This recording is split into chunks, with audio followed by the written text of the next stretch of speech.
Well, I think there was a belief that the elections would be a lot fairer, and that if there were protests against the elections, that there would not be repression. I think there was a hope that the Open for Business slogan would be accompanied by serious moves to welcome investment, and that simply this has not happened. The entire show has been extremely disappointing. Yes. Now, we see the blame game being played where on the one hand, Zimbabwe has been continuing to blame the West for sanctions.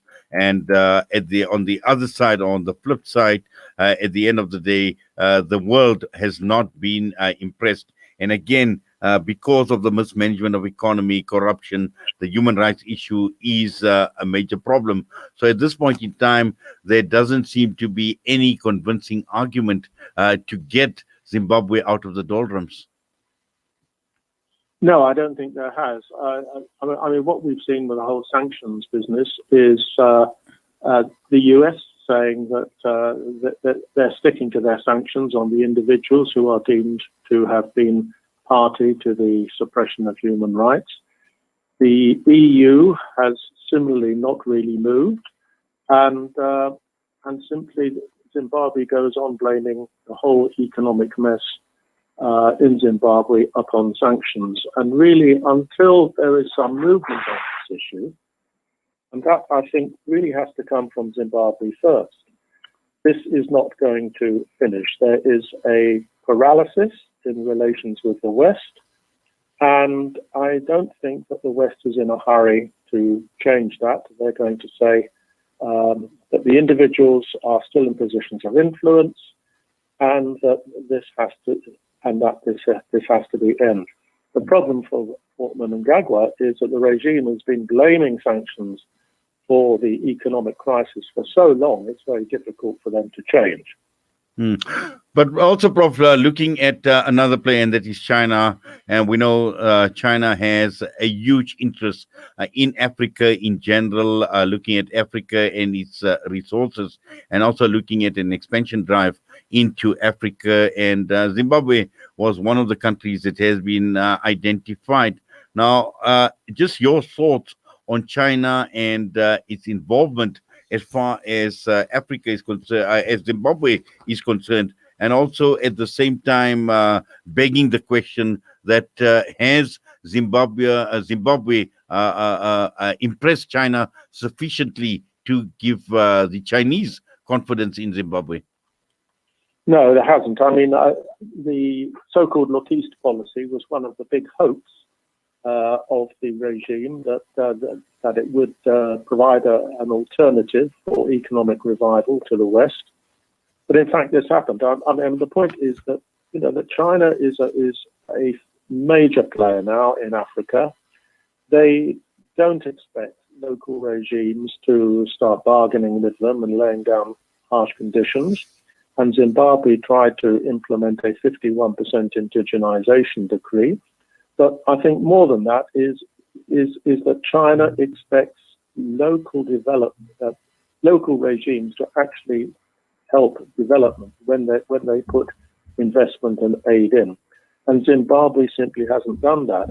And what is more, that Zimbabwe is proving increasingly unable to pay debts which it owes to China. And China doesn't like that. And so again, I think the whole Look East policy is also founding. Now, in a nutshell, this article that I'm looking to, just sums it up so well. No stability, no money, a few friends. And this is exactly the case as far as Zimbabwe is concerned. But which also begs the question, looking at us here in South Africa, we are the neighbors to Zimbabwe, and also looking at the neighboring countries, because whatever Zimbabwe is doing at this point in time is impacting on us here in South Africa, Prof. Yes, it is. And I think this is going to be key to unlocking the whole situation, I suspect, if South Africa and SADC would change their position, because we all know that for the last 20, 30 years, SADC has been a very uncritical partner to Zimbabwe. and essentially the Zimbabwean regime has been enabled to continue with political repression. It has essentially outsourced its economic problems largely to South Africa, so that a significant section of its population has effectively moved to South Africa, and adds to our unemployment problems. And until SADC starts getting serious with Zimbabwe, I don't think anything significant is going to change. I think it's really in South Africa's and SADC's hands. Prof, as far as SADC is concerned, and the question would be, why would we see this attitude of SADC towards Zimbabwe, considering the impact and the consequences for the neighbors of Zimbabwe? And you mentioned, the state of the thousands of Zimbabweans in South Africa at this point in time. And obviously it is adding pressure, but there are also other issues that we know that are playing out in the background. The whole question surrounding xenophobia and all these other issues that obviously are problematic. But despite all of this that's happening around us, we still see reluctance on the part of SADC and also our government in general in terms of the attitude towards Zimbabwe. Yes, we do. I don't have any immediate answer for you. One can only hope that the post-COVID crisis in South Africa and in other SADC countries will help people to see the issue more clearly, and to recognize that unless we get into some form of rapid economic recovery, we're all in crisis. And we cannot go on, I think, as a country and as a region carrying this cancer in the body of Southern African politics.